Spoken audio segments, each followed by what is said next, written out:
சட்டப்பேரவைக்குள் ஆளுநர் நுழைந்த போது வேல்முருகன் கோஷம் எழுப்பியதாக கூறப்படுகிறது.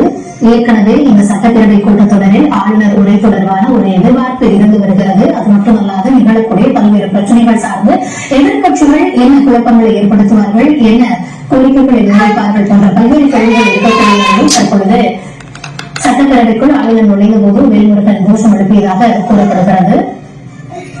அண்ணா பல்கலைக்கழக விவகாரத்திற்கு ஆளுநர் பொறுப்பேற்க வேண்டும் என அவர் கோஷம் எழுப்பியதாகவும் கூறப்படுகிறது. இதுகுறித்த விவரங்களோடு இணைகிறார் என்னுடைய செய்தியாளர் பாரிகார்த்திக். ஆளுநர் உரை தொடர்பான எதிர்பார்ப்பு இருந்து வந்தது. ஆனால் தற்பொழுது அதற்கு முன்னதாகவே வேல்முருகன் தரப்பிலிருந்து கோஷம் எழுப்பப்பட்டிருக்கிறது. எதனால இந்த ஒரு நடவடிக்கையை அவர் மேற்கொண்டார், என்ன கள சூழலாக இருக்கிறது பாரிகார்த்திக்?